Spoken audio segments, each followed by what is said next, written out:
Let's get into it.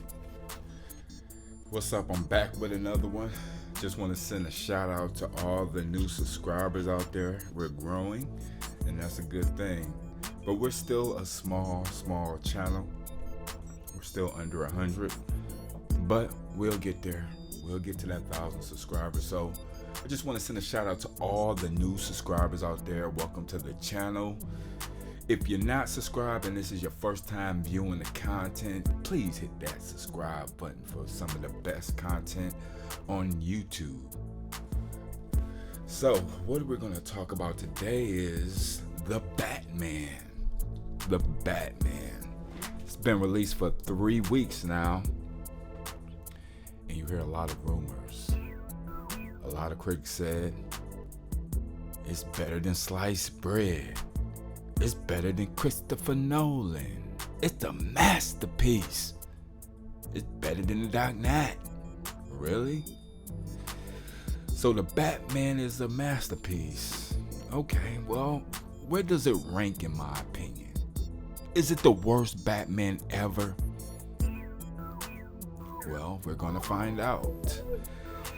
But I just want to send a shout out to everybody. Continue to like the content. Make sure you hit that like button.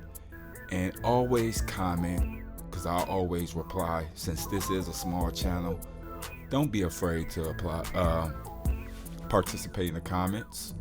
You know, this is a positive channel. Post your comments and your criticisms.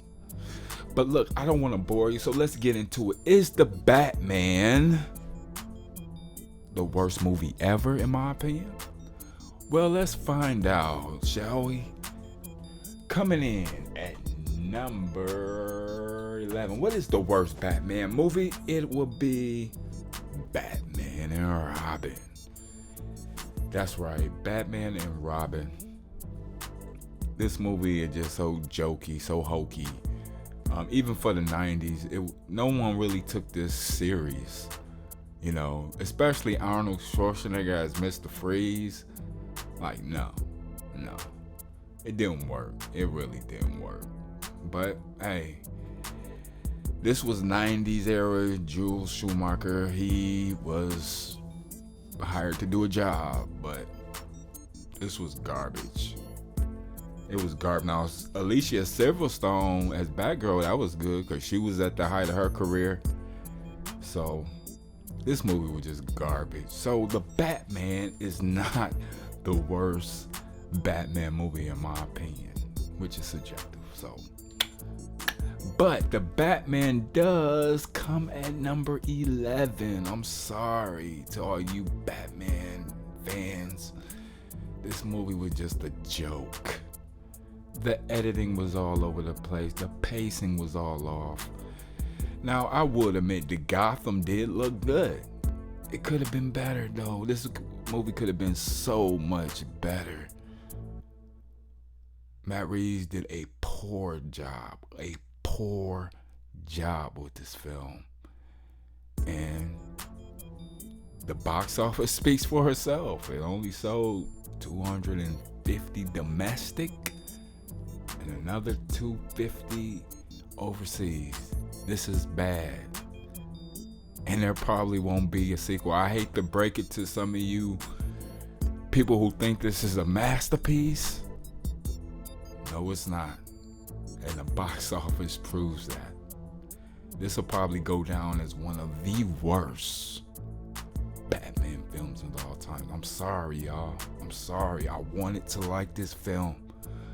But I did come in with low expectations. You can tell this in my prior videos.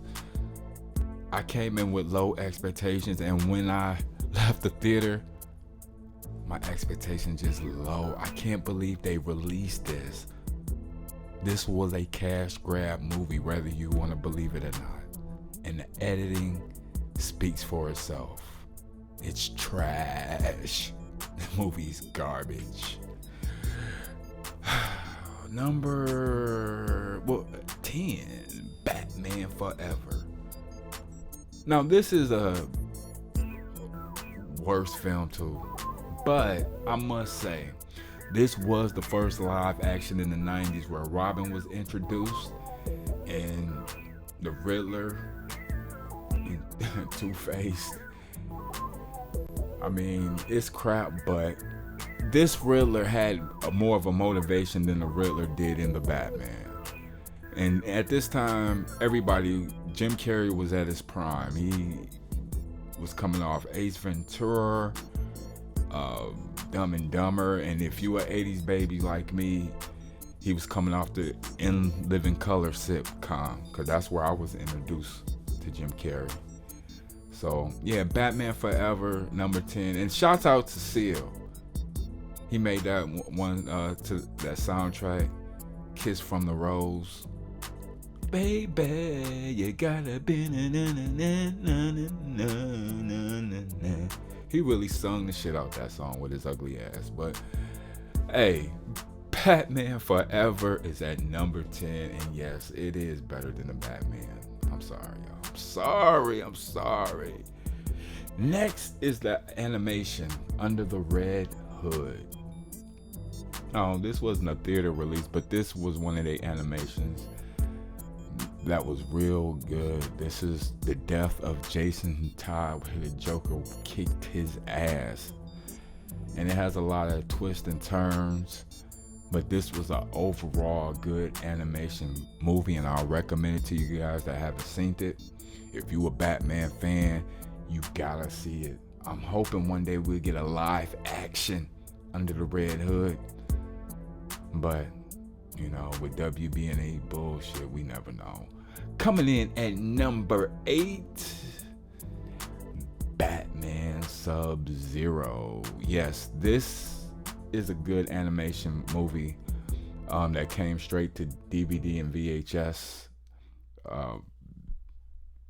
It's coming off the Batman animated series content.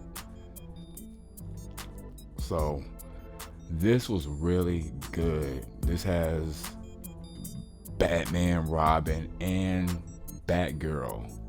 This is a really, really good Mr. Freeze movie. Hopefully one day they can make a movie out this. But the animation is on point. The animation was on point. I enjoyed it. You know, it was real good and entertaining. So that comes in at number 8. Number 7 will be Batman Mask of the Phantasm. That's right. I actually seen this in theaters. I believe my uncle took me and my brother to see this, and it was good for what it was. And this is also coming off the animated series content, but it was real good. This shows Bruce Wayne's love story, how much he had to sacrifice, and it also has a twist, which it was pretty noticeable in the beginning who the Phantasm was. But this was a good Batman film, animated film, that ranks in number 7. Coming in at number 6, we have Batman Returns. That's right, Batman Returns. I seen this at the drive-in. I didn't really go crazy about it. I think the only highlight of this film was Catwoman, because this was like the first 90s Catwoman that was on film, and Michelle Fine-Ass Pfeiffer was playing her. Michelle Fine-Ass Pfeiffer was in her prime. She was in her prime. She was in her prime for actually a long time, you know, but this was the more adult, naughty, sexy Selena Kyle. And it ranks number 6. I haven't seen it in a while. It ranks number 6. Maybe if I see it some more, maybe I can do another video. But right now, it's number 6. Batman Returns. Oh, let me forget. Danny DeVito played the Penguin in this movie. And you kind of felt sorry for him at the end, but he played the role good. He played it, you know, for what it was. So, shout out to Tim Burton for Batman Returns at number 6. Now we finna enter the top 5, and I would say this is my number 5 is Batman vs Superman, the Ultimate Edition. That's right. The Ultimate Edition was Zack Snyder's second DC film. And this film wasn't supposed to happen because Zack Snyder wanted to do a Man of Steel 2 with Brainiac as the villain. But WB said no, you have to put Batman in it. Which didn't make no sense because The Dark Knight Rises had just ended a couple years prior to this. So they really wanted Batman. So that's why we never got a Man of Steel 2. It's because of WB. And when they released this in theaters, they chopped the movie all up. They chopped it all up. I believe this was a 3-hour film. They chopped it down to like 2 hours and 20 minutes.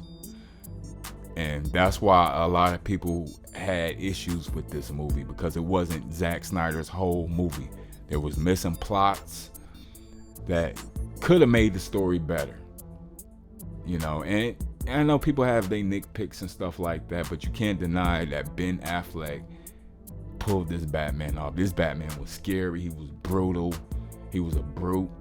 I mean, just this warehouse scene was classic DC cinema produced by Zack Snyder. It makes me wonder what we could have got if WB would have just left them alone. We would have got a lot of good stuff. A lot of good stuff. But yeah, the Ultimate Edition is my favorite. The one they released in theater, like I said, it was choppy. And I was even confused when they when I left the theater. I'm like, what the fuck? But the Ultimate Edition, yes, the 3-hour Ultimate Edition comes in at number 5. Number 5. Shouts out to Zack Snyder. Number 4, we have The Dark Knight Rises, which concludes Christopher Nolan's epic, realistic masterpiece. The Dark Knight Rises, I mean, it completes all the loopholes that everybody had. It doesn't mention the Joker, but you can kind of feel the Joker presence when they mention certain stuff, especially like with Commissioner Gordon.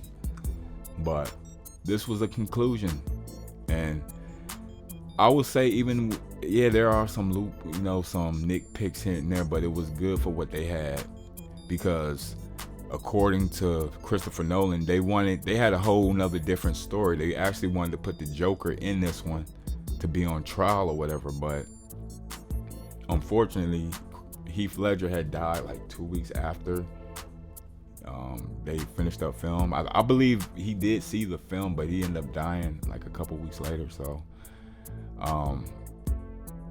Christopher Nolan had to do what he had to do, and he did a good job with it. Bane was really terrorizing.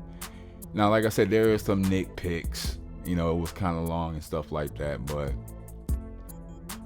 this is one of my top 5 Batman films. And, you know, shouts out to Christopher Nolan for creating a conclusion to an epic masterpiece, which will stand the test of time. Number 3 is Batman Begins. Now, the funny story about this, I thought it was gonna be crap, so I waited like 2 years to watch this. I watched it on cable when it was free, and I just sat down and watched it all day. I'm like, wow, this was actually good. Kind of made me regret not going to the theater. But yeah, Batman Begins is up there. You know, Christopher Nolan, he nailed the characters. He got Jim Gordon right, but not exactly. But he got the look of him. He did what he had to do. Because Jim Gordon, the original Jim Gordon, is a much more built, but this came close to the real, the original Jim Gordon. And this Joker reveal scene was epic, way better than that crap that came out a couple weeks ago. You know, this Joker's the lad that, you know, when he flips the card over, it's just so subtle. But Batman Begins, it stars everything off, you know, from you know, the story with Batman, the story with Jim Gordon. Actually, He's Officer Gordon in this film, and that's what I like about Chris Nolan. His trilogy tells a story with a lot of characters. So, you know, shouts out to Christopher Nolan, number 3. Now, next one, the number 2 was hard because I really loved this film when I was a kid, but it did get beaten. Yes, Batman 1989. I seen this in theaters when I was about like 7, 8 or something like that. I was real young, and I remember it quite well. And it's been my favorite Batman movie since then because they had the Joker, and they did have Harvey Dent in here, but they didn't really do anything. They didn't utilize him. But yeah, everything about this movie was good back then, especially the car. Now, when you were a 7, 8-year-old kid and you see that Batmobile for the first time, you just get goosebumps. You know, it's probably one of the best, probably the best Batmobile ever. No one's really haven't able to top that as of yet. And I'm probably gonna do a video about that as well. So, but yeah, look at that car, man. Like, yeah, Batman 1989. 1989 is number 2 because it got beaten, y'all. It got beaten. And who did it? Let's see. You know, The Dark Knight. Man, 2008. I remember watching this film and I just wanted more. I mean, from the opening scene, you was already sucked in. Like, when it first starts, you hear that when they do the crane shot to the bank. Man, this movie was great. I mean, I wanted more. I didn't want this movie to end. You know, I wanted more. It was the perfect team. The cinematography was good.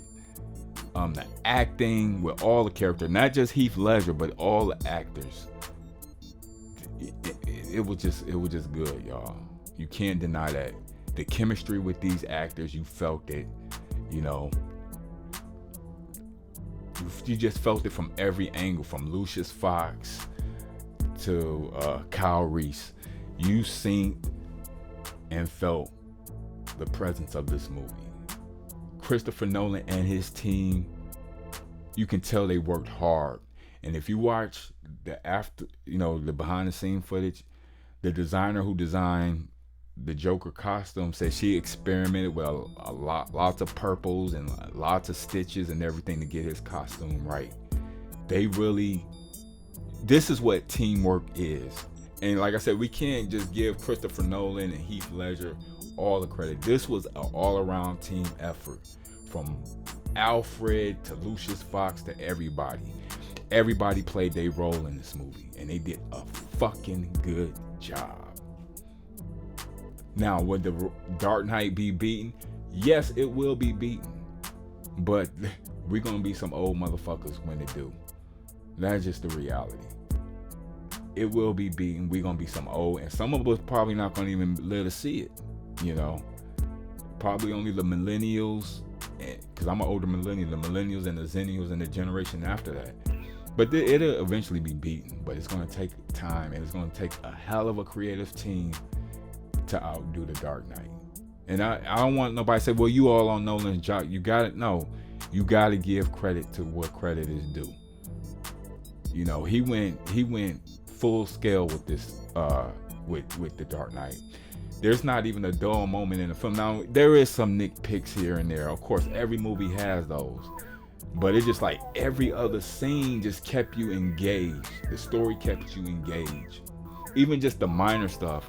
Even when Kyle Reese blackmailed Lucius Fox. I mean, the story it was just sinking you in. And then, you know, the creation, the origin story of Two-Face. Creative. Very creative, you know. I wish we would have got more of him, but you know what? I'm cool with them killing him off, because that's what makes a film great. You can't just throw all the goodies in there. You know, everybody's performance was on point, but everybody Everybody was in here, you know. But we got to give credit to Heath Ledger because, like I said, it's been almost 20 years. It was almost 20 years since the Joker has been on film. So he bought something new. He bought something crazy. And he bought something unique that it's going to be hard to beat. Which, like I said, it will be beaten one day, you know. But, I mean, there's just so many scenes in this movie to where I'm going to have to probably do like a video on the scenes alone. What's my top 10 scenes? Because there's just so many. And I think in the comic book world, I guess we all agree that the best scene was when Batman and Joker when he was interrogating them in the police department. I mean, everything about that scene was on point. Just the way Gordon cuts off the light and Batman is standing right behind him. Like, God, it just blew you away. Like I said, this movie, it was just hitting every little moment, you know. So, like I said, The Dark Knight, you know, the #1 Batman movie of all time, in my opinion. The #1 comic book movie, in my opinion. And it's, like I said, it's gonna be tough to beat, but it will be beaten eventually. And it has aged well as well. But that's about it. You guys been good. I appreciate you for subscribing. Please comment. What do you think? You know, please comment. Always participate in the comment section because I always reply back. And there's no wrong or right answer. This is all subjective. It's just your opinion. Like I said, your opinions are important to me. So subscribe if you like,